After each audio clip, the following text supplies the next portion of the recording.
Tu t'es déjà demandé comment font les entreprises pour faire les publicités à la télévision? Eh bien, sache que c'est possible de faire la même chose chez toi, totalement gratuitement, avec $0. J'ai bien dit $0. Je vous montre comment j'ai réalisé cela. Donc, restez jusqu'à la fin pour savoir comment. Et vous pourrez ainsi savoir par quel moyen réaliser pour vous sans dépenser un seul centime. Pour réaliser cela, la seule arme dont on aura besoin sera un ordinateur moyen et un peu de créativité. Sur ce, c'est parti.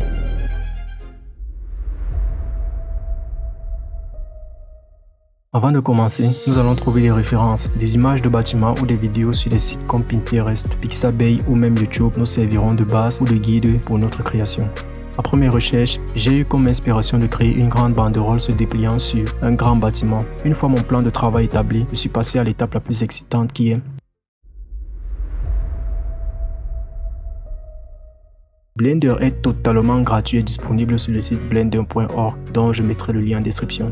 Allez le télécharger pour pouvoir suivre le tuto. Je vais d'abord importer ma photo de bâtiment dans la caméra.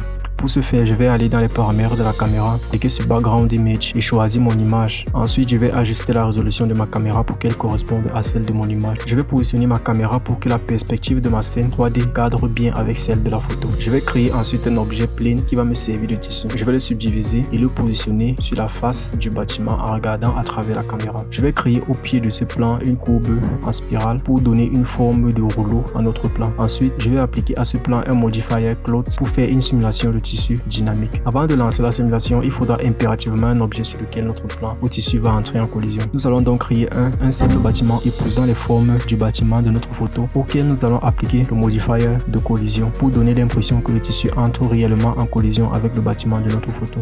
Nous lançons dans la simulation en cliquant sur Play. Pour donner un peu plus de mouvement à mon tissu, je vais ajouter un Force Field Wind pour simuler le comportement du vent sur notre tissu. Le texturing consiste à donner à un objet une apparence. Les textures peuvent inclure les détails tels que la couleur, la transparence ou même la réflexion. En d'autres termes, c'est le coloriage du tissu. Il suffit d'aller dans le menu du shading, de sélectionner notre tissu et de cliquer sur New.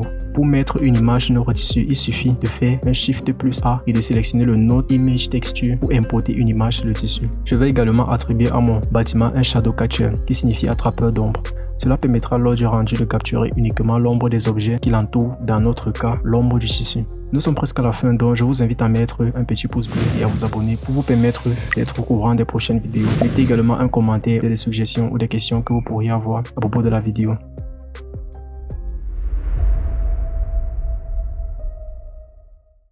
Je vais faire le rendu d'une image pour pouvoir travailler en compositing.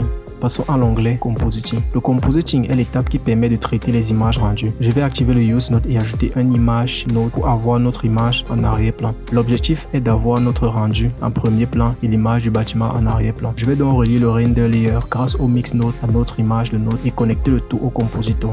Je vais faire un rendu au format PNG de mon travail en appuyant sur CTRL F12 après avoir sélectionné le dossier qui devra recevoir les images.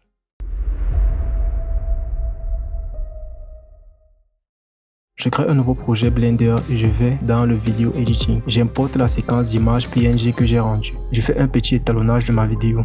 Je donne un petit mouvement à ma caméra pour rendre la scène plus dynamique. Et enfin, je fais un rendu final en format MP4.